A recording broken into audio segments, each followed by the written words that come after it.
दोस्तों अब तक फ्रॉड जो हम देखते थे डिलीवरी वाले, उसके अंदर यही होता था कि मंगाया आईफोन है, आ साबुन जाता था। लेकिन अब कैश ऑन डिलीवरी का एक और नए टाइप का फ्रॉड हो रहा है, जिसके अंदर आपके पास में कोई पार्सल आएगा, चाहे आपने मंगवाया हो ना मंगवाया हो, आपके पास में आ जाएगा। आप कहोगे भाई मैंने तो मंगवाया नहीं, वो कहेगा कोई नहीं, आपके पास में एक ओटीपी आया होगा। अब आप कहोगे मैंने मंगवाया है तो भी भैया ओटीपी बताओ, तो ओटीपी तो बताते ही हैं कई जगहों पे। जी हाँ, अमेजोन के अंदर भी बताना पड़ता है, फ्लिपकार्ट के अंदर भी शायद बताना पड़ता होगा, लेकिन कई जगह पे ओटीपी आता है आपके पास में, जो कि आपको बताना पड़ता है, जिससे डिलीवरी कंफर्म हो जाती है कि हाँ भाई आपको पार्सल मिल चुका है। तो पालम के अंदर हुआ कि बंदे ने कहा कि भैया मैंने तो कोई ऑर्डर किया ही नहीं। उसने कहा कोई बात नहीं, तो इसको कैंसिल करने के लिए आपके पास में ओटीपी आया होगा। उसने ओटीपी बताया और उसके बाद में वो बंदा चला गया उसको कैंसिल करके। लेकिन जैसे ही वो अपना मोबाइल चेक करता है, उसके पास में एसएमएस आए हुए होते हैं, जिसके अंदर से उसके बैंक में से 70,000 रुपए निकल जाते हैं। तो ये एक नए टाइप का फ्रॉड है, जिसके अंदर आप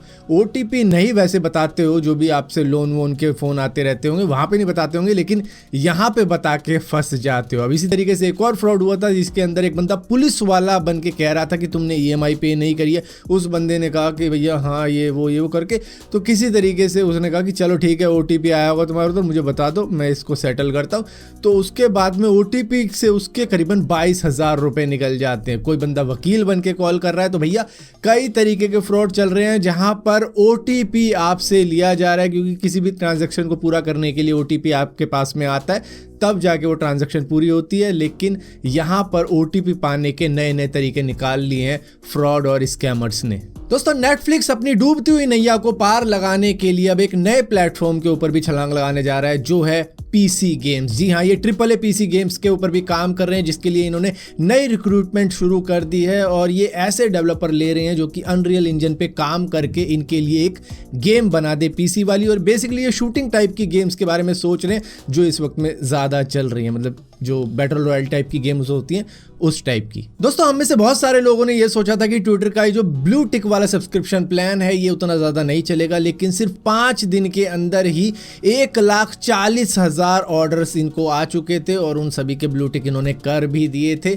और मतलब उससे थोड़ा बहुत कियोस भी हुआ था कि मतलब कई लोगों ने कई बंदों की नकल करने की कोशिश करी थी, इंपर्सनेट करने की कोशिश करी थी, तो उसको ही फिक्स करने के लिए लग गए थे। लेकिन फिर भी ये स्कीम इनकी सक्सेसफुल रही। बाकी दूसरे जो प्लेटफॉर्म थे वो भी हैरान रह गए कि भैया इस तरीके की भी चीज़ करके पैसा कमाया जा सकता है। तो आने वाले वक्त में दूसरे प्लेटफॉर्म के ऊपर भी शायद इस तरीके की चीज़ होने वाली है। और इसी के साथ साथ एलॉन मस्क ने एक और पोल लॉन्च किया था, जिसके अंदर उन्होंने पूछा था कि जो यूज़र्स हमारे प्लेटफॉर्म के ऊपर सस्पेंडेड हो चुके हैं, क्या उनके अकाउंट दोबारा से लाए जाएं या ना लाए जाएं। तो 71% लोगों ने कहा था कि जी हाँ उनके अकाउंट वापस लाए जाने चाहिए। तो यहाँ पर बहुत से ऐसे लोग जिनके अकाउंट ट्विटर के ऊपर से चले गए थे, वो वापस आने की अब उम्मीद काफ़ी ज़्यादा है। दोस्तों न्यूरालिंक की एक राइवल कंपनी ने, जिसको न्यूरालिंक के ही को-फाउंडर ने बनाया है, उन्होंने न्यूरालिंक को छोड़ दिया था। इनका नाम मैक्स हॉडेक है, जिन्होंने एक खास टाइप की एक चिप बनाई है, जिसके लिए दिमाग के अंदर कोई भी ड्रिल करना ही नहीं पड़ेगा, जो कि न्यूरालिंक के अंदर एक चिप डालने के लिए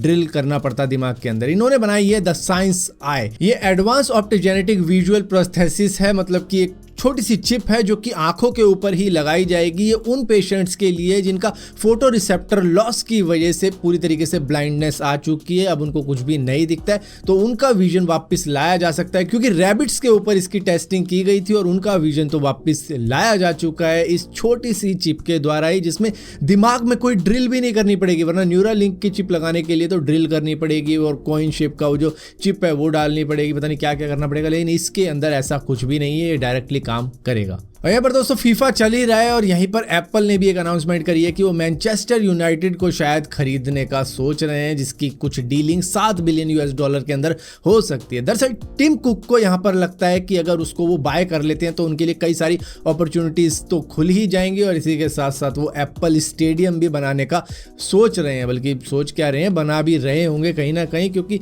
इससे उनके लिए काफ़ी सारी चीज़ें खुल जाएंगी, उसमें भी काफ़ी ज़्यादा रिवेन्यू होगा। और इसी के साथ साथ अगर एक टीम बाय कर ली तो उनकी जर्सी के ऊपर एप्पल का लोगो और सब कुछ, मतलब एप्पल की एडवर्टाइजमेंट कितनी ज़्यादा होगी तो बहुत फ़ायदे होने वाले हैं। और यहाँ पर दोस्तों आपको मालूम होगा कि आईफोन की सबसे बड़ी फैक्ट्री के अंदर जो कि चाइना के अंदर मौजूद है, दंगा फसाद चल ही रहा है और वहाँ पर जो प्रोटेस्ट चल रहा है उसको रोकने के लिए अब फॉक्सकॉन ने एक तो माफ़ी मांगी है और इसी के साथ साथ ये भी कहा है कि भैया जो भी बंदा इस प्रोटेस्ट को छोड़ने को तैयार है या फिर इस कैंपस को छोड़ने के लिए तैयार है या फिर वापस आकर जॉब करने को तैयार है, उसको हम 1 लाख रुपए देंगे, यानी कि 10,000 युआन देंगे।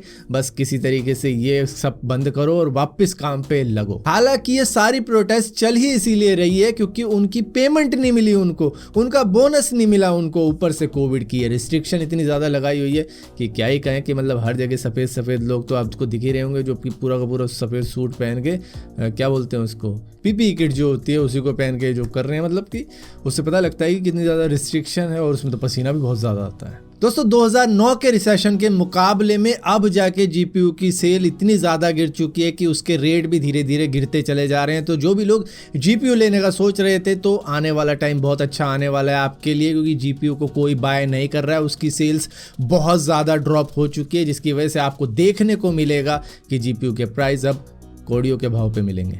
दोस्तों दुनिया की सबसे बड़ी क्रिप्टो करेंसी एक्सचेंज यानी कि बाइनेंस के सीईओ चैंगपेंग ज़ाओ ने सारी दुनिया को ये बता दिया है कि भैया मैं दिखता चाइनीज़ की तरह हूँ, तो मतलब ये नहीं है कि बाइनेंस चाइनीज़ कंपनी है, मैं कैनेडियन सिटीजन हूँ वो भी 30 सालों से, तो ये कैनेडियन कंपनी है ना कि चाइनीज़ कंपनी।